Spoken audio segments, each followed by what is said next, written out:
السلام عليكم ورحمة الله تعالى وبركاته. أتمنى أحبائي أن تكونوا بألف خير.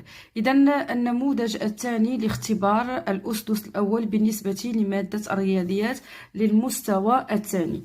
إذا نتطرق إلى أضع وأنجز. إذا لاحظوا معي العدد هو أو العملية 463 زائد 528. إذا دائما الوحدات تحت الوحدات، والعشرات تحت العشرات، والمئات تحت المئات. إذا 3 زائد 8 أو نقول 8 زائد 3 يساوي 11.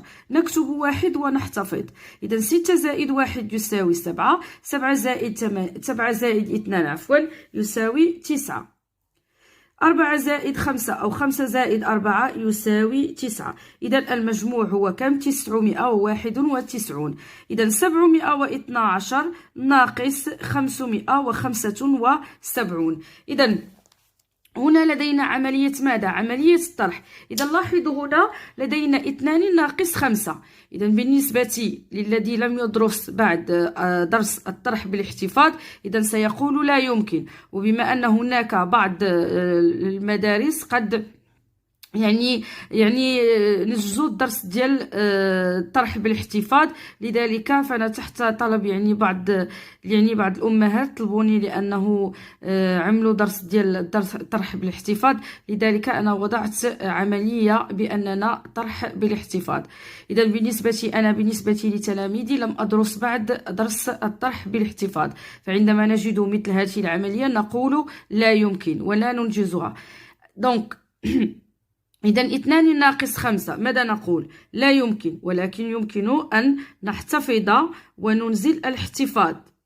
تنقولوا كنستلفوا من عند العشرات ومن بعد خصني ننزل الاحتفاظ. إذا السلف اللي خديته. إذا 12 ناقص 5 يساوي كم؟ يساوي 7. إذا هنا 1 ناقص ماذا؟ 1 ناقص 8 وليس 7. إذا 1 ناقص 8 لا يمكن. إذا نفس الشيء نحتفظ بعشرات ثم ننزل الاحتفاظ. إذا 11 ناقص 8 يساوي 3. إذا 7 ناقص ماذا؟ ليست ب5 لأننا نزلنا الاحتفاظ. إذا 7 ناقص 6 يساوي 1. إذا الفرق هو ماذا؟ هو 137. بالنسبة للعملية الموالية 304 ناقص ماذا؟ ناقص 92. لاحظوا هنا ليست لدينا المئات، لذلك يجب دائما أن نحترم وحدات تحت الوحدات، عشرات تحت العشرات، ومئات تحت المئات. إذا 4 ناقص 2 يساوي 2. 0 ناقص 9 لا يمكن، إذا نحتفظ وننزل الاحتفاظ. إذا 10 ناقص 9 يساوي كم؟ يساوي 1. إذا 3 ناقص 1 إذا يساوي 2. إذا الفرق هو ماذا؟ 212. الآن 936 ناقص ماذا؟ ناقص 34. إذا لاحظوا معي. إذا دائما نبدأ من الوحدات. 6 ناقص 4 يساوي 2. 3 ناقص 3 يساوي 0. 9 ناقص لا شيء أو 9 ناقص 0 يساوي 9. إذا الفرق هو 902. إذا قلت سابقا بأن النتيجة المحصل عليها من خلال عملية الطرح نسميها بالفرق. On traduit en français, on dit la différence. إذا بالنسبة لعملية الجمع النتيجة نسميها بالمجموع. On traduit en français, on dit c'est la somme. إذا التمرين رقم 2. أرتب الأعداد أو رتب الأعداد التالية ترتيبا تناقصيا. إذا نقول تناقصيا أو تنازليا بمعنى من الأكبر. إذا سوف أضيفها هنا بمعنى من الأكبر إلى ماذا؟ إلى الأصغر.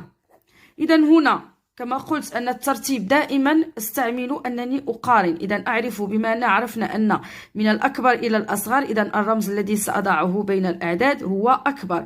إذا هنا سوف نقارن. إذا لاحظوا لدينا 400 800 900 400 300. إذا هنا أكبر عدد هو ماذا؟ هو 900. إذا 948 أكبر من ماذا؟ لدينا رقم ماذا؟ 800. 849 أكبر من ماذا؟ إذا لاحظوا هنا لدينا 400 إذا 400. إذا لا يمكن أن أعرف ما هو العدد الأكبر. إذا سوف نقارن بين رقمي العشرات. إذا لاحظوا هنا 8 هنا 9. إذا 9 فهي أكبر من 8. إذا 498 أكبر من 489. إذا هنا سوف أكتب 489. إذا أكبر. إذا العدد الأخير هو 387. إذا أحسب الأعداد. إذا 1 2 3 4 5. 1 2 3 4 5. إذا بهكذا نكون قد رتبنا الأعداد من الأكبر إلى الأصغر. الآن بواسطة الأرقام التالية 6 3 5 سوف نكتب أصغر عدد ممكن مكون من 3 أرقام، أكبر عدد ممكن من 3 أرقام. أيضا سوف نحسب الفرق العددين وكذلك مجموع العددين. إذا كيف ذلك؟ إذا لاحظوا لدينا 3 6 5. إذا سوف نكون عدد بحيث سيكون أصغر بمعنى ماذا؟ إذا لاحظوا هنا أصغر رقم هو ماذا؟ هو 3. ماذا يلي 5؟ ماذا يلي 5؟ 6. إذا فهذا هو أصغر عدد. إذا أصغر عدد. بالنسبة لأكبر عدد إذا نكتب هنا 356. إذا لاحظوا أكبر عدد، أكبر هنا رقم وماذا؟ هو 6. ماذا يلي 5؟ ماذا يلي 3. إذا أكبر عدد هو 653. إذا لاحظوا هنا أحبائي طلب منا أن نحسب الفرق. عندما يطلب منا حساب الفرق بمعنى عملية الطرح، إذا سوف نحسب 653 ناقص ماذا؟ 356 ونحسب العملية. إذا نأخذ 653 ناقص 356. إذا 3 ناقص 6 لا يمكن، ولكن نحتفظ. إذا 13 وننزل الاحتفاظ. 13 ناقص 6 يساوي ماذا؟ 7. 5 ناقص 6 لا يمكن، إذا نحتفظ وننزل الاحتفاظ معنا العشرات. إذا 15 ناقص 6 يساوي ماذا؟ 9. 6 ناقص 4 يساوي 2. إذا الفرق هو ماذا؟ 297. بالنسبة للمجموع، عندما يطلب منا حساب مجموع بمعنى عملية الجمع، إذا عملية الجمع 653 زائد 356، أو يمكن أن نكتب 356 زائد 653 نفس الشيء، لأن الجمع قلنا تبادلي. إذا هنا نضع عملية الجمع 653 زائد 356. 3 زائد 6 أو 6 زائد 3 يساوي 9. 5 زائد 5 يساوي 10. نكتب صفر ونحتفظ. 6 زائد 3 إذا هنا يساوي ماذا؟ 9. 9 زائد 1 يساوي 10. إذا هنا دخلنا في الآلاف. إذا ما عندناش إشكال أننا لدينا هنا 1009، بما أننا لم ندرس فقط لدينا الأعداد من 0 إلى 999. إذا لا بأس أن تكون لدينا المجموع 1009. إذا بالنسبة للتمرين الموالي ou bien quatrième exercice, écris l'unité de longueur convenable. Alors, c'est-à-dire l'unité convenable, donc de longueur, c'est quoi? C'est le mètre et le centimètre qu'on a étudié cette année, qu'on a étudié cette année. Alors, regardez ici. Alors, 77. Alors, quelle est l'unité convenable? Centimètre ou bien mètre? Bien sûr, c'est le mètre. La girafe, centimètre ou bien le mètre? Donc, c'est donc le mètre. Le ciseau, donc on a centimètre. Et le seau, c'est centimètre. إذا بالنسبة للتمرين نواصل. التمرين رقم 5. إذا لاحظوا معي. إذا بالنسبة للتمرين رقم 5. إذا écris en lettres ou en chiffres، يعني كتابة الأعداد يا إما حرفية أو رقمية. إذا ici regardez on a quoi? 98. Regardez 80. Donc 80 4. Donc trait d'union entre les dizaines et les unités entre 80 18. Donc 18 HUIT. Alors maintenant 540. Alors 500, 540. Pas de trait d'union entre les centaines. Alors 40. Maintenant, en lettres, 690. Alors, comment ça s'écrit en chiffres? Alors, 690. 930. Alors, 930 en chiffres.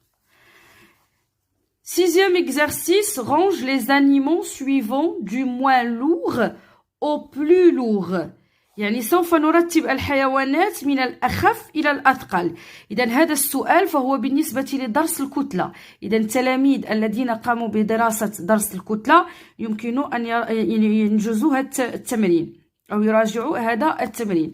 بالنسبة للتلاميذ الذين لم تتم دراستهم درس الكتلة إذا لا داعي أنه يتركوا هذا التمرين إلى بعد أن يعني يشرح لهم الأستاذ درس الكتلة.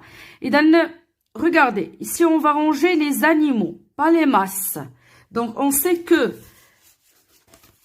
regardez les enfants, donc on sait que quoi? 1 kilogramme, combien de grammes?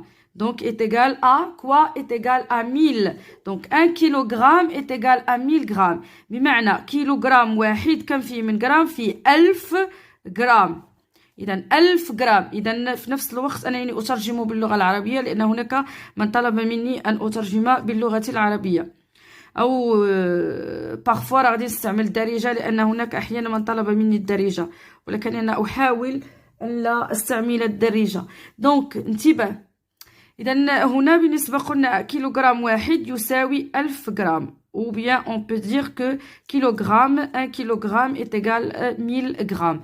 إذا concernant cet exercice, regardez, on a vipère, donc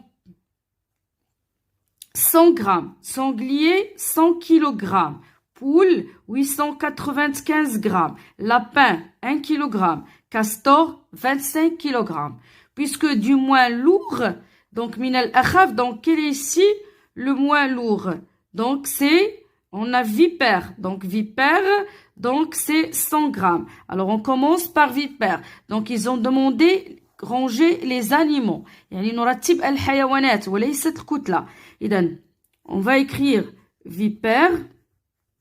Donc plus que du moins lourd, ça veut dire plus petit, le signe du plus petit. Alors vipère, on a, je barre, on a quoi? Poule, combien? La poule, 895. On dit, pardon, la poule. Ça veut dire, j'écris le nom des animaux. Alors ici, on va écrire poule. Alors poule, combien? Donc c'est 895. Alors, ça c'est grammes. Maintenant, on passe à comparer le kilogramme. Regardez, on a sanglier 100 kg, lapin 1 kg, castor 25 kg. Donc ici, quel est le plus, donc quel est le moins lourd? C'est lapin. Alors lapin, après lapin, on a quoi? On a castor. Donc castor, c'est 25 kg. Alors 25, castor, pardon. Alors ici, j'écris castor. Puisque 25 kg, et le plus lourd, c'est sanglier, parce que c'est 100 kg, sanglier. إذا وهكذا نكون قد رتبنا من الأخف إلى الأثقل بالنسبة للحيوانات. إذا بالنسبة للتمرين رقم 7 لاحظوا ماذا لدينا. أرسم قطعة قياس طولها ماذا؟ محصورة. إذا قطعة محصورة بين ماذا؟ 6 سنتيمتر و 7 سنتيمتر. إذا رأينا هذا في درس إذا بالنسبة لقياس الأطوال. إذا لاحظوا كيف سنرسم هذه القطعة. إذا قلنا بين 6 سنتيمتر و 7 بمعنى أكثر من 6 سنتيمتر وأقل من 7 سنتيمتر. إذا لاحظوا كيف سنرسم. إذا نبدأ دائما القطعة من الصفر. إذا أضع بداية القطعة إذا من الصفر. إذا قلنا محصورة. إذا غناخدوها محصورة. إذا لاحظوا هنا 7. إذا ليس ب7 سنتيمتر، سوف تكون محصورة بين ماذا؟ بين 6 و7 سنتيمتر. إذا غناخد هنا بالنسبة لهاد التدريجات الصغيرة فهي المليمتر. إذا غناخدو هنايا. إذا هذه القطعة محصورة بين 6 سنتيمتر و 7 سنتيمتر، بحيث أكثر من 6 وأقل من 7. إذا هنا سوف نأخذ هذه القطعة. إذا محصورة بين 6 سنتيمتر و 7 سنتيمتر. بالنسبة للتمرين رقم 8، إذا بالنسبة للأشكال الهندسية لدينا مستطيل، المربع والمثلث. سوف نبحث عن عدد الرؤوس، عدد الأضلاع، عدد الزوايا.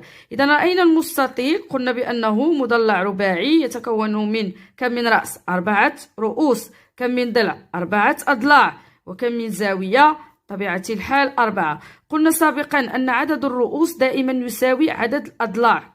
إذا مربع كم من ضلع؟ 4. عدد الرؤوس 4، عدد الأضلاع 4، بطبيعة الحال عدد الزوايا 4.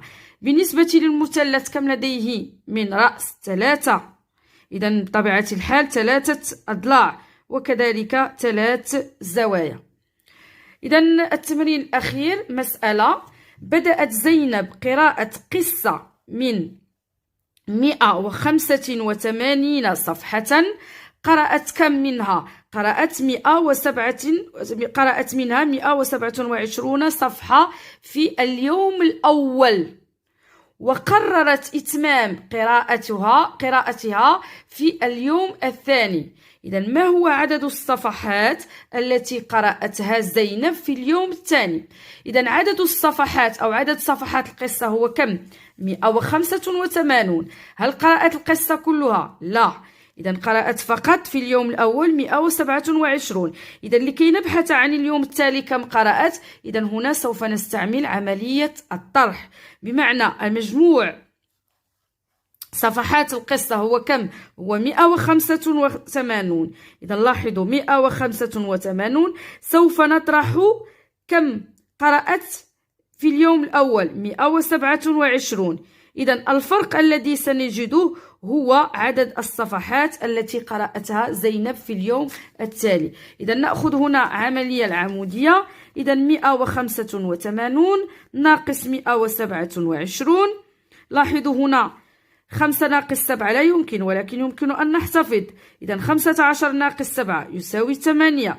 8 ناقص 3 يساوي 5. إذا هنا 1 ناقص 1 يساوي 0. إذا هنا الفرق هو 58. إذا لاحظوا أن الجملة: ما هو عدد الصفحات التي قرأت زينب في اليوم التالي؟ إذا نلغي أداة السؤال ونقول: عدد الصفحات التي قرأتها زينب في اليوم الثاني كم؟ 58. ماذا؟ 58 صفحة. إذا هذا كان هو جواب بالنسبة للمسألة. دائما عملية أفقية ثم الجواب عن السؤال. وكذلك لا ننسى بأن نضع ما نسميه بالوحدة بالنسبة للعدد، كما قلت سابقا بأن الوحدة دائما تكون مرتبطة بماذا؟ بالعدد. إذا هنا الوحدة كانت لدينا ماذا؟ هي الصفحة.